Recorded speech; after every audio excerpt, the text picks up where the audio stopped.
Choco Mucho Flying Titans, ilalagay sa alanganin ang Creamline Cool Smashers. Sino ang mananaig? Alamin, Battle of Ribisco Teams.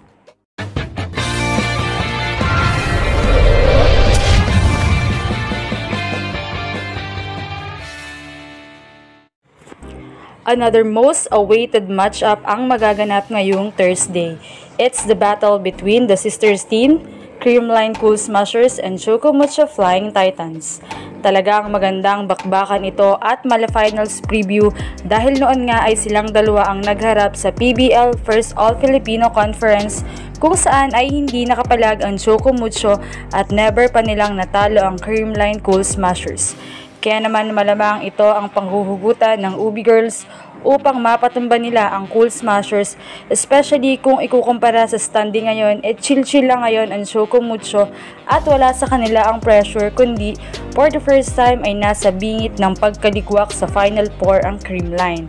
Dahil ang dalawa sa kanilang remaining games ay strong teams at ang isang rito ay ang Choco Mucho habang ang isa naman ay ang PLDT na naghahabol din para sa Final Four. Matutunghayan ngang muli natin ang bakbakang Gemma Galanza at CC Rondina. We all know naman kung gaano sila kakonsistent sa kanilang mga performances. Knowing CC na kahit anong bola ay papaluin niya, may variation ng attacks, plus may depensa pa.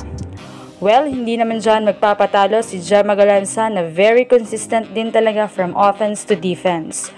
Her services na talaga namang kayang makapagpabago ng games. Kaya naman asahan nating malalakas na palo ang papakawalan ng dalawang wing spikers na ito.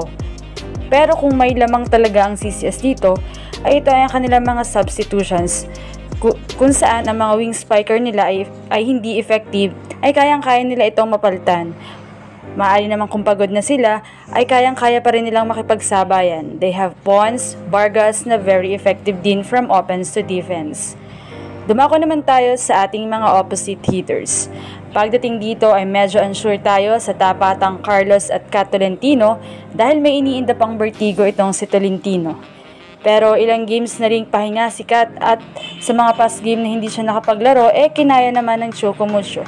And for sure, ang iniisip nila ay kailangang may reserba ang lakas niya para sa big games kagaya nga nitong Creamline. But huwag nating kalimutan ang kayang gawin ng isang Tots Carlos na ayon nga sa marami ay nagdadala at kinakapitan ng Creamline, especially sa kanilang mga crucial situation games. Well, not your best opposite hitter for nothing. Kaya naman kung capable na talagang makapaglaro si Tolentino kontra CCS, malamang ay magandang match-up talaga ito. At ang isa sa inaabangan ay ang paglaro ni Bea De Leon at Maddie Madayag sa isang court, hindi bilang isang magkakampi kundi magkalaban. After spending so many years together from Ateneo to Choco Mucho, ngayon ay magkalaban naman sila. Well, if titingnan naman natin ay lamang sa skill si Maddie pagdating sa kanyang mga running attacks and blockings. Kaya naman malamang ay papayungan niya ang wingers ng CCS. Pagdating naman kay Bea ay nag-deliver naman siya when it mattered the most. At mayroon din naman itong own style of her quick attacks and the timing of her blockings. Medyo nakakapanibago nga lamang dahil si Bea na ang pipilit sumara ng daanan sa palo ng kanyang former teammates.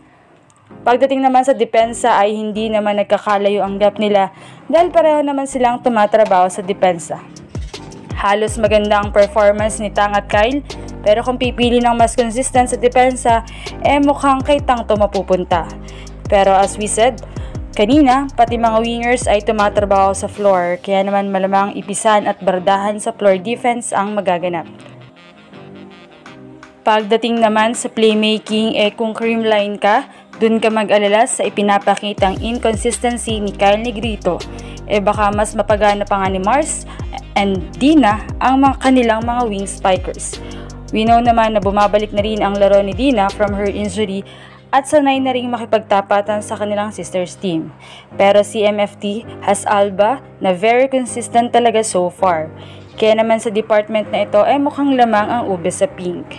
Equal din naman silang prone sa errors kaya naman pati bayan na lang ng loob at stamina ang dalawang koponang ito. Still, maglalaro ang Choco Mucho na walang pressure kaya malamang ay mas mag-enjoy sila sa laban. Habang ang CCS naman ay kailangan nilang makuha ang panalong ito. Straight set win kaya? Fifth set kaya? Well, yan talaga ang aabangan natin. Kaya ka-Volleyball Nation, sino sa tingin mo ang mananaig sa kanila? I-comment mo na sa ibaba. Thank you for watching and don't forget to subscribe.